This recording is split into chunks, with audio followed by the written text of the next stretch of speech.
Hello and welcome. This is Cara, and it is June 1st. How did that happen? So that means it's time for a new monthly challenge in the Cara, Brandon, and Friends Facebook group and also here on my channel.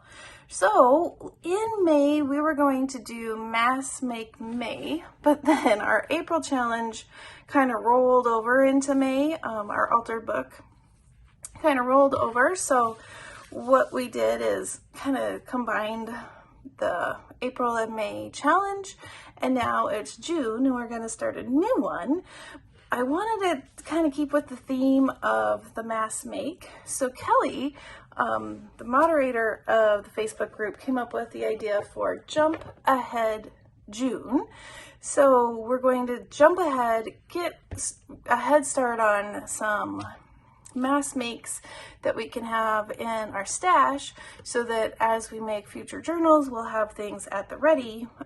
So that's kind of what we were thinking, and I love the name Jump Ahead June.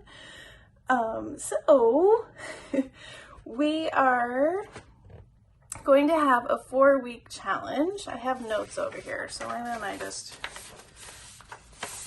bring those over.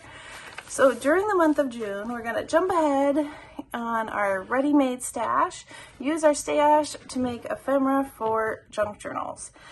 I know this is also vacation time, so the neat thing about this month-long challenge is you can choose to participate in 1 week, none of the weeks obviously, 2 weeks, or all 4 weeks.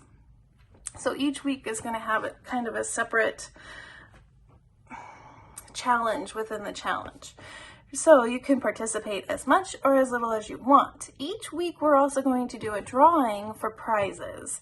A couple of the weeks it'll be a digital kit, and then a couple of the weeks will be a little package that I kind of put together that I will mail out. And Kelly has also offered to mail out some Australian items and send in a package from Australia. So that's pretty cool. All right, so for week 1, we're going to use book pages, scrapbook pages, coffee dyed pages, and we're going to create some bases. So we need a total of 10 bases. These could be, like this one's a pocket tag. You could fold your book pages in different ways to make different pockets like I have here. It could be kind of a faux coin envelope like this one, or a shortened version like this one. So you're going to use book pages. It could be like I have this one is a book page from one of my wildflower books, but you're going to use scrapbook paper, coffee dyed paper, book pages to create pockets and tuck spots. So however you want to make your pockets or your tuck spots, at the end of the week we want to have at least 10.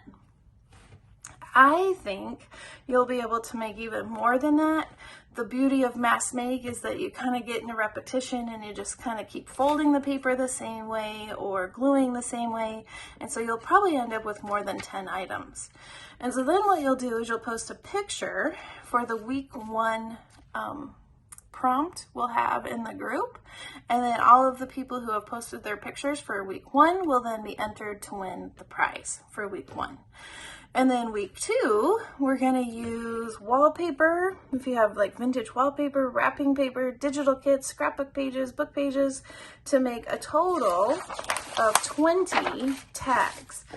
Now, I quickly took some 6x6 paper and cut it in half, and I already have this many, so I think this is a pretty easy one to do as well. What I would encourage you to do if you're doing this one is to kind of mix up your papers. So I already have some 6x6 papers, maybe I have some coffee dyed papers or some cream color cardstock that I want to use up. I would encourage to go in your stash and make a bunch of bases of tags so you have them even after this challenge. All right, so again, for week 2, you'll have 20 tags that you've made, and you're going to post a picture in the week 2 section. And then week 3, we're going to use pages like this, cut apart pages, and you're going to cut these apart. Or here's another example, journaling cards that you might have in your scrapbook paper, or you're going to use your punches like this, or use die cuts like I have my Tim Holtz die cut flowers, and you want to cut or punch out, for an example, 10 flowers, 10 punched out circles, 10 journaling cards to make a total of 30 items. So when you have this and these, you want to end up with 30 items, and then you're going to take a picture of that and put it in that post, and then you'll be entered in for the drawing for week 3. And then on the final week, we're going to use all of our bits and bobs to embellish the items that we cut out and have ready from week 1 and week 2. So you're going to use your fabric, your trim, your lace, your ribbons, your buttons, some of your pre-made ephemera like your field notes from Tim Holtz, different bits and bobs you might have from digital kits. So you're going to use all of those items, and then you're going to embellish the things that you've created in week 1 and week 2. So you're going to take your flowers or your die cuts or your cut aparts, and you're going to embellish your bases. So you want to create 15 embellish items for your journals. Now, let's say you don't know what kind of journals you're making in the future. You can still make neutral style embellishments. You don't have to make it like a sewing theme or a wildflower theme. You can still make it pretty neutral and then add your very final touches when you know what journal it's going to go into. So again, you will post your picture on week 4 after you've made 15 embellished items. And this should go pretty quick